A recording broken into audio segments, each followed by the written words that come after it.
So without wasting any further more time, let's get started and create a new folder here. Here I have given the name as project. Now open your terminal and by using the cd command, go to inside that particular folder which we have just created. Okay, now open your Jupyter notebook here. Remember, if you don't have Jupyter notebook installed on your machine, then you have to pip install it first, otherwise it won't be working.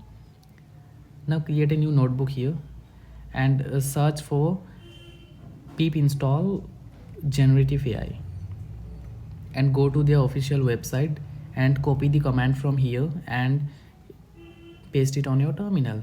Here in my case, I have already installed, that's why all the requirements are being satisfied. So now I'll delete this cell and create a new cell and import the module. Import google.generative AI. Here the module name is so long, that's why I'm using an alias name as Gen AI. Run this to see if the module is imported correctly. Yeah, it is imported correctly. Now let's move to next step. Our next step is to search for Gemini API key. Search it and go to their official website and click on get API key in Google AI Studio.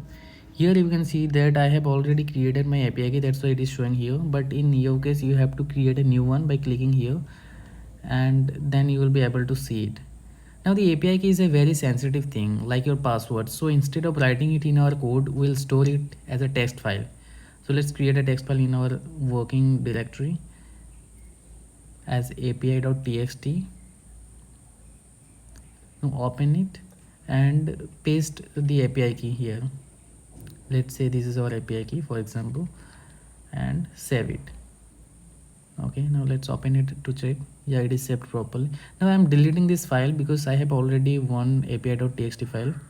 I'll paste my file here and now open the notebook again and now open the file as with open file name, then comma, after comma we have to give the mode as a read mode as we are opening as a read mode. Okay, as file.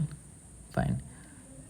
Now let's create a variable as API key equals to file dot read dot strip. It will store the content of the api.txt file in our API key variable, and again create another variable as Google API key and store the above variable here.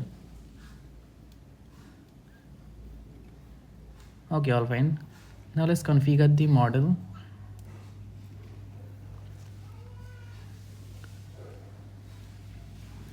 Okay, Gen.configure API. Here we have to pass the parameter as API key. Now let's initialize our model. Model equals to GenAI.generative model. Then the model name will be Gemini Pro. Now let's create a list of questions. Here I'll store questions from multiple subjects, like from data structure, let's say what is an array, from DBMS, let's say what is a primary key. Now let's give a questions from biology part, what is a cell in human body, and let's give a questions from history part. Let's write about World War I. Okay, now create another variable as a response equals to model.generate content. It will generate the content. Inside parentheses we have to pass the questions. I'll give an app string and we have to iterate through all the questions, so I'll give a for loop here. Let's give a for loop for I in questions and give the value of I inside here. Okay, yeah. Now create another variable as answer equal to, which will store the response at text form as text form. Okay, now print the question first. Print app string I, then print answer. Now let's run the code. Yeah, it is giving an error. Oh yeah, name model is not defined. Here a simple typing mistake. Let's correct it and run it again. Okay, now it is giving the output correctly. Let's read the answer. What is an array? An array is a data structure that stores collections of elements. Okay, fine. It also given a code, C++ code. Okay. Now let's see what is a primary key. A primary key. Okay, all fine. What about cell? Yeah, it have given all the answers of the questions. Now let's read about the World War One. Okay, World War One, also known as blah blah blah. Okay, fine. So as you can see, it gave all the answers of the questions so correctly. Now to modify, we can also modify these uh, text, this answer and questions. For that, let's import some module. Import text wrap. Then from ipython.display, we will import display. Oops, sorry. Now from ipython.display, we will also import markdown. Import markdown. Okay, fine. Now let's run this cell. Now let's create another function, def to markdown. Say to markdown, and we'll give a parameter as text.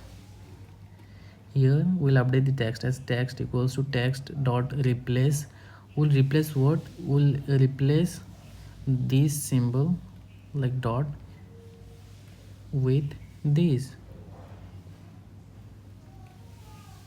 After that, we'll return markdown. Here the parameter will be text wrap dot indent, then text, then we'll give this greater than symbol, then we'll give the predicate as lambda. We'll use a lambda function. Okay, fine. Now let's run this cell, and here update this answer to markdown. Okay, we can also add the we can also add a new line before each questions and after each questions. Give a new line. Okay, fine. We can also give the question number. For that, we have to declare another variable and initialize with 0.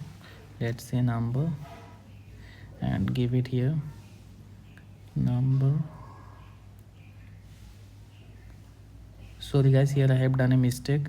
Actually we have to give the number variable in print question, not in answer part. That's why it is not printing here.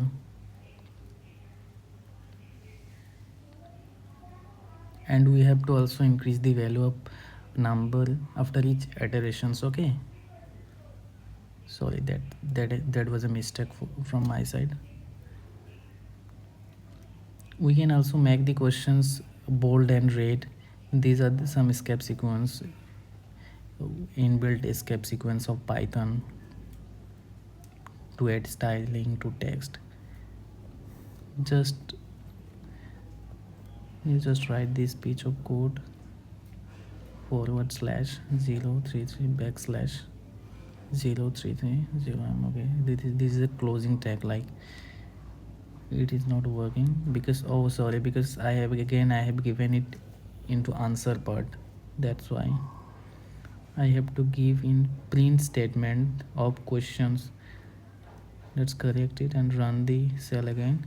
Yeah, now it is giving a value error. Okay, this error is common. Again run it, it will fix. What is primary key? Now see, now you can see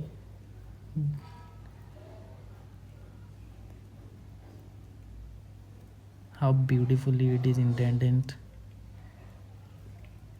Great. Now if you like this content, then subscribe my channel, hit the subscribe button. Thank you.